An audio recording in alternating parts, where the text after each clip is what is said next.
Ayo sudah. Sudah mulai. Ini.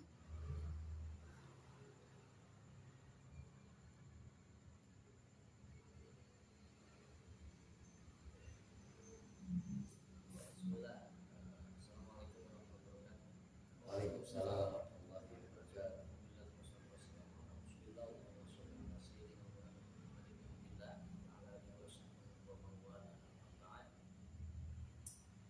Malam ini kita akan memulai serial kajian Fiqhul Hadharah, fikih peradaban. Kajian ini sebetulnya adalah serial kajian yang diseminarkan dan didiskusikan pada halaqah fikih peradaban yang diselenggarakan oleh PBNU, Pengurus Besar Nahdlatul Ulama, bekerjasama dengan Kemenak pada tahun 2022 sampai 2023. Ya, antara itu ya, atau 2023 sampai 2024, pokoknya 2 tahun. Jadi selama 2 tahun PBNU bekerjasama dengan Kemenak menyelenggarakan program yang sangat luar biasa, yaitu seri halaqah fikih peradaban yang diselenggarakan di pesantren-pesantren seluruh Indonesia. Dalam satu tahun ada 250 titik, 250 seri halaqah fikih peradaban, dan efeknya luar biasa sekali. Efek pesantren-pesantren itu setelah halaqah luar biasa. Nah, pertanyaannya kenapa gak lanjut?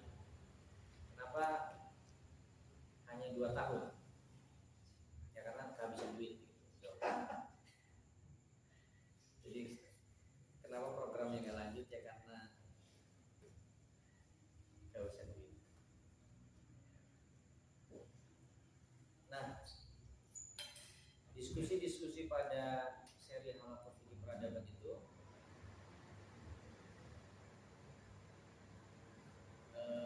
ingin kita bawa ke ruang ini ya.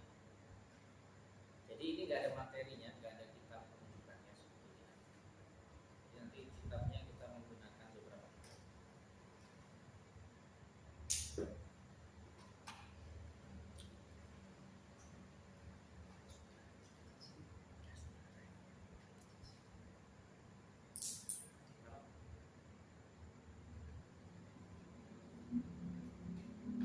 Mau pakai mixer?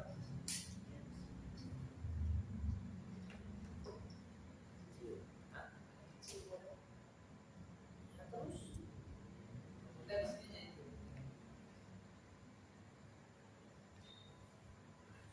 Usah.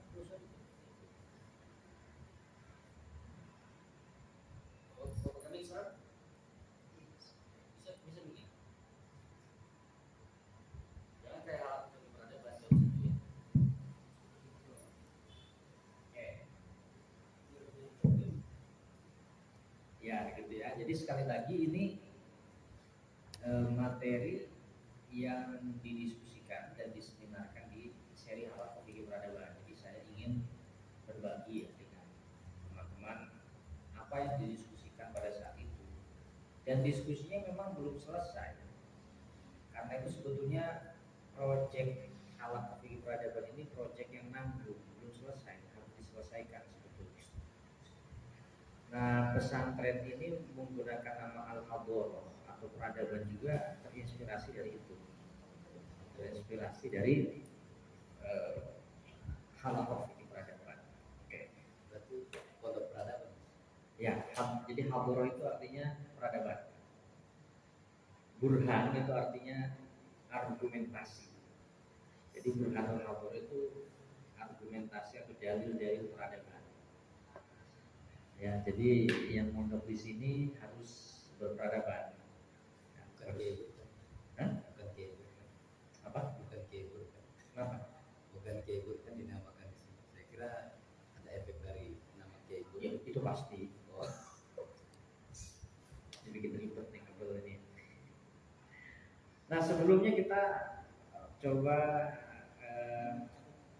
membahas dulu ya mana peradaban. Mungkin saja ada perspektif lain. Jadi fikul hadharah ada 2 kata, ada fikih dan ada hadharah. Fikih kita tahu fikih yang kemarin ya. Tapi fikih kalau menggunakan definisi yang lebih umum itu kan pemahaman. Ya, pemahaman. Jadi fikul hadharah artinya bisa berarti bagaimana cara kita memahami peradaban. Atau bisa juga berarti bagaimana rumusan fikih yang sesuai dengan kaidah-kaidah peradaban. Seperti ini. Nah, peradaban di dalam bahasa Arab itu ada setidaknya ada 3 kata, ya, 3 kata yang bisa menunjukkan arti peradaban. Yang pertama adalah kata al-hadar, dan ini yang kita pakai. Biasanya hadar itu selalu bersandingan dengan al-thaqafah. Al-thaqafah itu kebudayaan. Nah, pondok pesantrennya Kiai Said Akil Siraj namanya pondok pesantren al-thaqafah, pondok pesantren yang berkebudayaan. Nah, pondok kita al-hadar, yang berperadaban.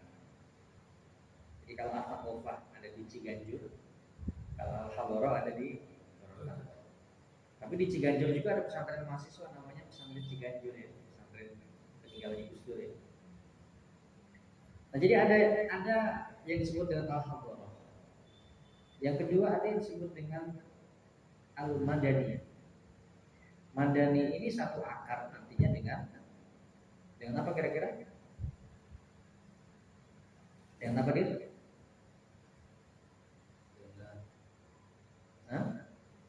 Dengan Madinah. Oke. Lalu ada kata ketiga yaitu al-umrah. Biasanya umrah itu dia ada kata lanjutannya al-umrah al-masyarih, kebudayaan manusia. Nah, karena itu kalau orang buat masjid, maka dia buat namanya badan apa namanya? Takmirul masjid. Dari kata-kata umrah, takmir. Takmir. Makanya kemudian kerajaan atau pemerintahan itu kadang disebut dengan al-imarah.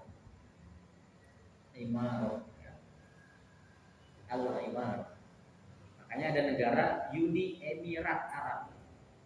Sebetulnya dari kata-kata ini imarah, al-imarah al-arabiyah. Jadi Uni Emirat Arab. Imarah itu artinya kerajaan, pemerintahan. Jadi ini beberapa kata yang menunjukkan peradaban. Nah, apa bedanya? Yang pertama al-hadharah. Hadharah itu dia terdiri dari huruf ha, bo, dan ro kan. Huruf asalnya itu adalah ha, bo, dan ro.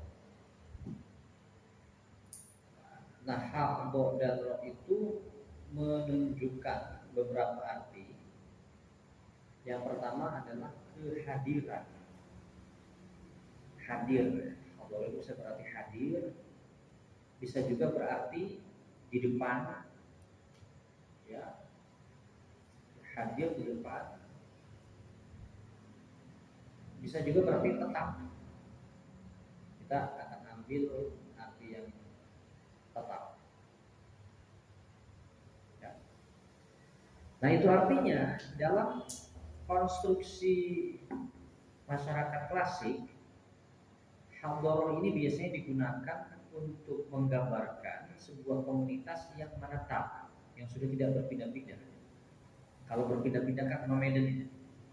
Tapi kalau dia sudah menetap di sebuah daerah, maka itu namanya hadharah, hadir. Nah, lawannya itu adalah badawah.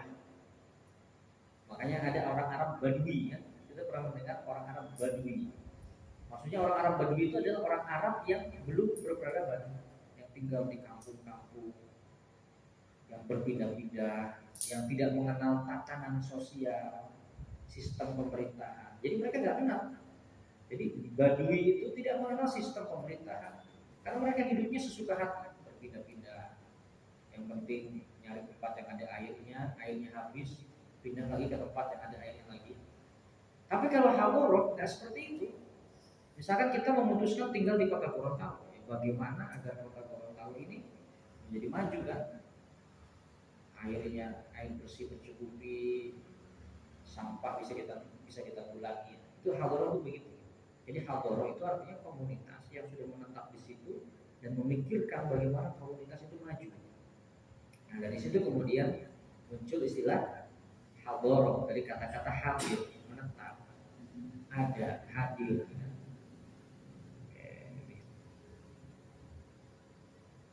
Nah, ada lagi istilah yang kedua yaitu al-madani.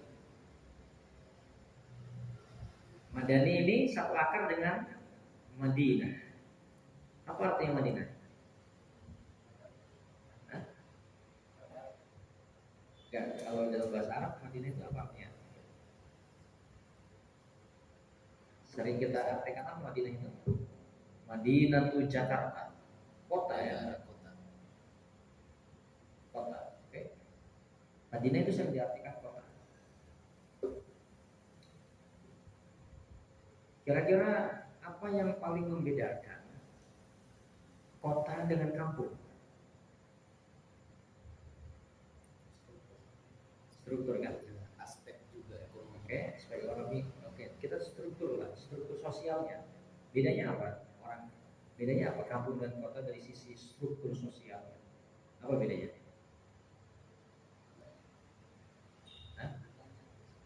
Apa? Meskipun sekarang perbedaannya sudah tidak mencolok ya, tapi biasanya kalau perkampungan itu cenderung homogen, ya. Ya, orang Jawa, semua orang Gorontalo, seperti itu kan. Tapi kalau kota cenderung heterogen ya, terdiri dari berbagai. Nah, asal kata Madinah itu kan sering diartikan kota. Ya. Jadi kalau kota Jakarta bahasa Arabnya apa nih? Madinah di Jakarta. Madinah di Jakarta. Kalau kota Mekah? Madinah tuh. Kalau kota Madinah? Madinah tuh. Nah, kalau kota Madinah apa? Kalau kota Jakarta, Madinah itu Jakarta. Surabaya, Madinah itu Surabaya. Kalau kota Makkah, Madinah itu Makkah. Kalau kota Madinah, Madinah itu Madinah, gitu ya. Nah, sebetulnya kenapa dalam bahasa Arab kota itu disebut Madinah? Kan begitu kan? Kenapa kota itu dalam bahasa Arab disebut Madinah? Kan terinspirasi dari Nabi Muhammad menamakan tempat tinggalnya dengan nama Madinah kan gitu. Dulu sebelum Nabi Muhammad menamainya Madinah, namanya adalah itu kan. Namanya adalah Yathrib. Yathrib itu diambil dari nama tokoh, nama orang. Ada orang yang berdiri komunitasnya namanya Yathrib. Yathrib.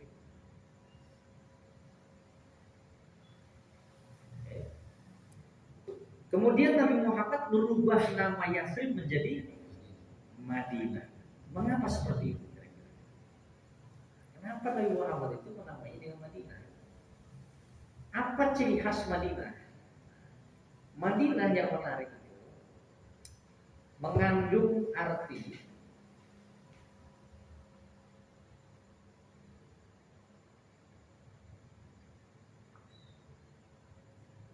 Madinah itu mengandung arti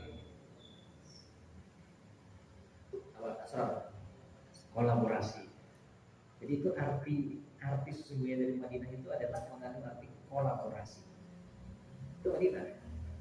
Jadi itu artinya yang tidak bisa berkolaborasi bukan orang kota, orang kampung begitu.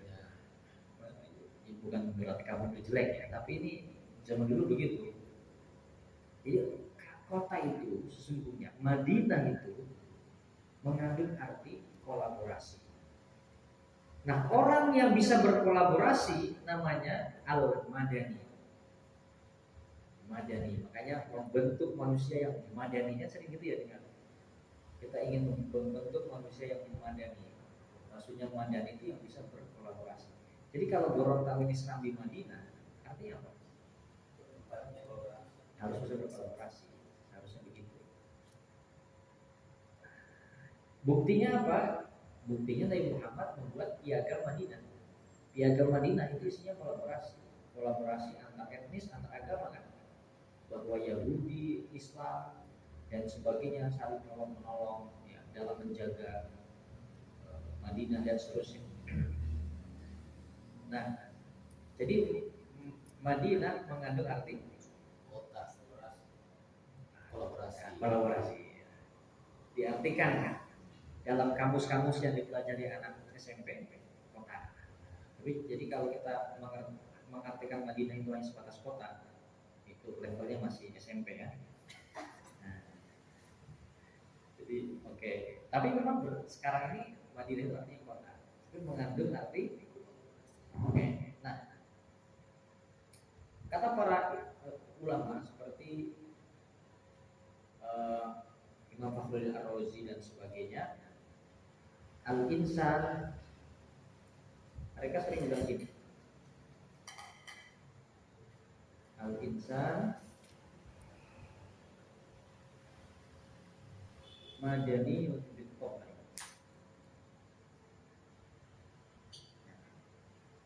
Al-insan manusia itu madani bil-qawm. Bil-qawm itu maksudnya secara tabiat, secara naluri manusia itu madani, makhluk yang suka berperadaban.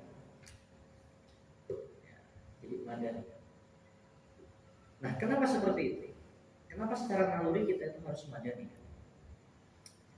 Li'annal insana wahida la yantadhimu masalihuhu illa 'inda wujudi madinatin tamma. Karena satu orang manusia saja tidak akan bisa memenuhi kebutuhannya tanpa ada struktur Madinah yang sempurna. Apa itu struktur Madinah? Hatta anna hadza yahdud wa dzalika yahbis wa dzalika yadhhab. Jadi para ulama zaman dulu menggambarkan dengan gambaran yang sangat sederhana. Kita ketika kita mau makan, kira-kira kita butuh siapa agar kita bisa makan? Kita misalkan lapar ke warung yang tadi itu, warung di depan Mira Sehati, kan kita mau makan tuh. Nah, sampai kita bisa makan itu kita butuh siapa? Pedagang. Pedagang butuh beli. Ya, oke. Maksudnya pedagang ini butuh apa? Butuh pangan. Berarti butuh siapa? Petani. Petani butuh Pupuk. Berarti butuh yang Mengelola pupuk. Menjual pupuk. Yang menjual pupuk, butuh orang yang memproduksi pupuk dan sebagainya. Itu artinya dalam sesuap nasi kita itu ada hasil kerja peradaban. Dalam sesuap nasi yang kita makan itu ada Madinah, ada kolaborasi di situ. Ada yang menanam, ada yang petani, ada yang dulu panennya, ada yang menggiling, macam-macam. Itu ulama zaman dulu menggambarkannya dengan ketika kita mau makan roti, harus ada yang menanam gandum, harus ada yang memanennya, harus ada yang menjadikannya tepung, harus ada yang menjadikannya adonan, kemudian menjadi roti. Nah, manusia itu secara tabiat mau tidak mau harus berkolaborasi. Karena tanpa kolaborasi kita tidak bisa hidup. Ya. Gitu kan? Nah, misalkan kita bisa ngaji dengan enak begini, ini jasanya orang kafir banyak ini. Kita bisa ngaji dengan enak begini, jasa orang non-muslim itu banyak. Jadi kalau kita ini nggak suka dengan katanya kafir, kita saja zaman sekarang nggak bisa dakwah dengan nyaman tanpa kolaborasi dengan yang lain. Yang membuat HP siapa? Cina kan? Yang membuat karpet, yang membuat lampu. Nah, jadi kita itu tidak mungkin bisa memenuhi kebutuhan kita sendiri. Karena itu, dengan kesadaran itu, maka al-insanu madaniyun bittaq. Manusia itu adalah makhluk yang madani. Apa itu madani? Berperadaban. Apa itu berperadaban? Harus berkolaborasi. Kalau kita tidak mau berkolaborasi, kita tidak mungkin bisa membangun sebuah peradaban. Gimana Sarah? Oh, sorry. Oke. Nah, kata ketiga yang menunjukkan arti peradaban adalah al-umron. Umron. Biasanya di dalam Muqaddimah Ibnu Khaldun misalkan disebutkan al-umron al-bashari, peradaban manusia. Tapi umron ini biasanya lebih banyak dalam bentuk fisik gitu ya.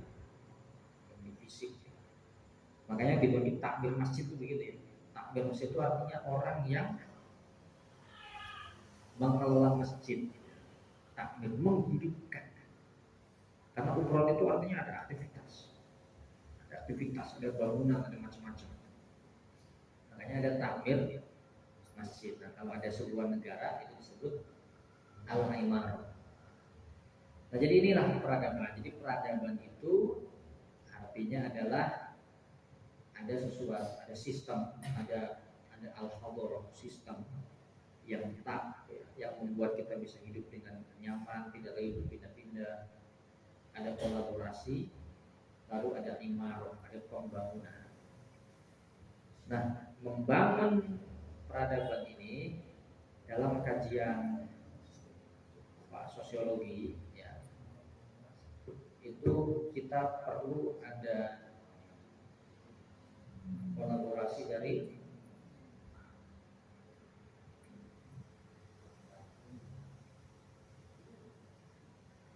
triple helix. Apa itu triple helix? Pemerintah,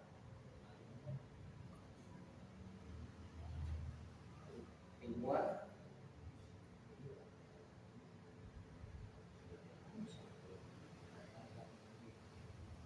oke, ini pemerintah, ilmuwan, pengusaha. Jadi menurut beberapa ahli, terutama dalam ahli sosiologi, triple helix ini penting. Ada kolaborasi antara pemerintah, ilmuwan itu berarti kampus, sekolah, ulama atau masuk di situ, dan pengusaha ini yang sektor keuangan. Nah, fikih yang kita baca itu harus bermuara ke sini. Fikih yang kita baca itu harus bermuara ke sini. Itu artinya turosnya kita ini kajian Islam yang sepertinya tidak bisa menopang kolaborasi, peradaban dan sebagainya harus ditafsirkan ulang. Begitu ya, harus ditafsirkan ulang. Contohnya di fikih itu ada istilah khilafah. Itu bagaimana cara kita memahami khilafah yang kira-kira sesuai dengan konsep peradaban, gitu ya. Di dalam fikih misalkan ada aturan perempuan tidak boleh menjadi pemimpin politik. Apa yang harus kita lakukan? Apakah kita akan menerimanya mentah-mentah atau tidak? Ya. Di dalam fikih itu ada aturan jizyah, pajak khusus untuk non-muslim. Dan ada aturan-aturan tentang non-muslim. Nah, aturan-aturan di fikih tentang non-muslim apakah masih akan kita yakini seperti itu? Apakah harus ada pemaknaan ulang? Nah, itu nanti ke depan yang akan kita coba bahas di dalam seri-seri halaqah fikih peradaban, gitu ya. Oke, kita diskusi dulu sebentar. Kalau diskusi ya cari makan di sini. Jadi kita di dulu membahas peradaban ini. Baru nanti di pertemuan berikutnya tema-temanya, topik-topik tentang peradaban. Nanti sebagian besar itu menyangkut topik di dalam fikih siasa, fikih politik. Sebagian besar, itu tidak semua. Tapi fikih siasa itu termasuk dari peradaban juga. Ya, jadi dalam arti begini. Pertanyaannya begini, apakah fikih siasat kita masih relevan di dalam konstruksi peradaban seperti sekarang atau tidak?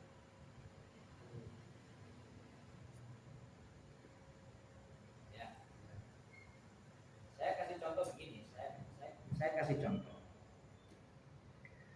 Santri itu ya, atau ustadz. Kira-kira kalau keluar naik motor, lebih nyaman pakai helm atau pakai peci? Peci. Pakai peci. Kenapa nggak pakai helm? Hah? Itu terbiasa.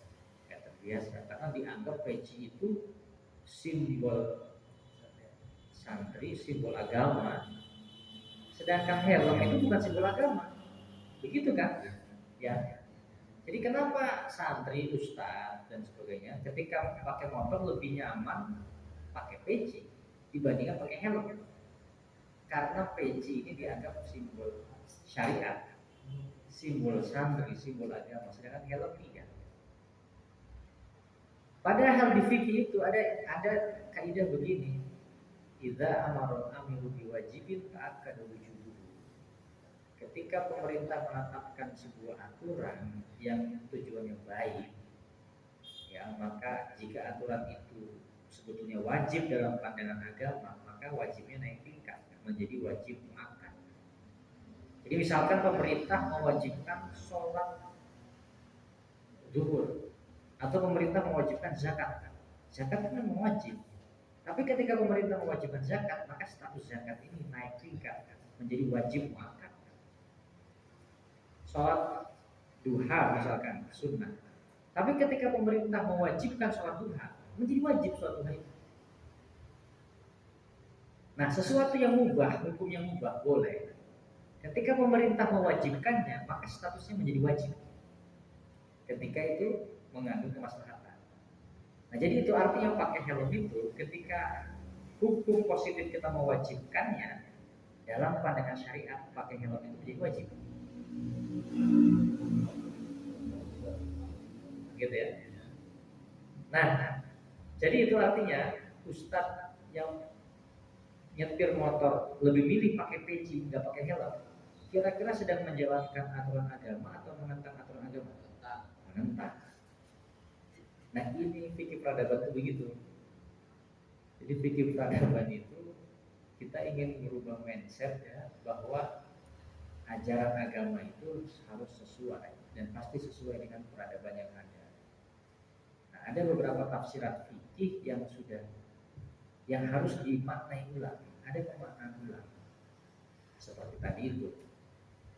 Ya, banyak. Contoh lain misalkan nikah siri.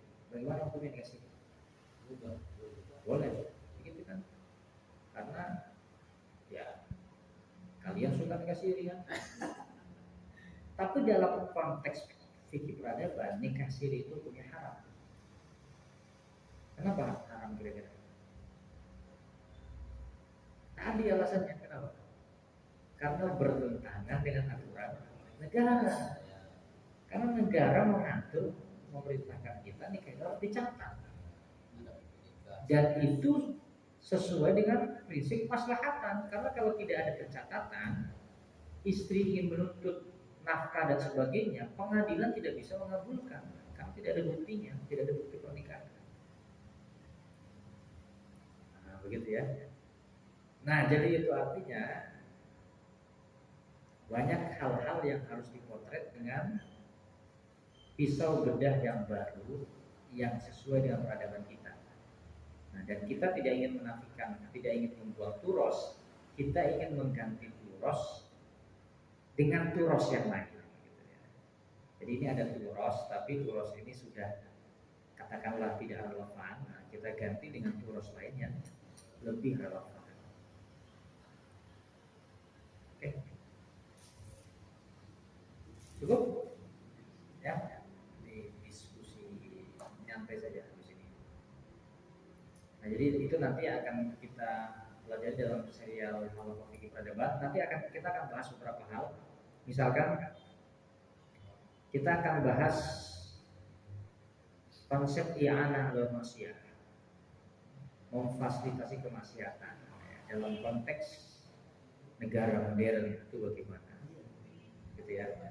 Lalu nanti kita juga akan membahas bagaimana Islam memandang sistem bernegara, apakah harus khilafah atau ada opsi lain selain khilafah. Nanti itu kita juga itu kita bahas juga. Nah, itu jadi fikih peradaban itu menyangkut hal itu, menyangkut hal tadi. Bagaimana relasi muslim dan muslim? Apakah relasinya itu berdasarkan kebencian atau berdasarkan saling menyayangi atau bagaimana? Nah, apakah dalam konteks negara, dalam konteks berbangsa dan bernegara masih ada istilah kafir atau sudah tidak ada? Itu yang akan dibahas nanti ya. Ya, demikian. Wassalamualaikum warahmatullahi wabarakatuh.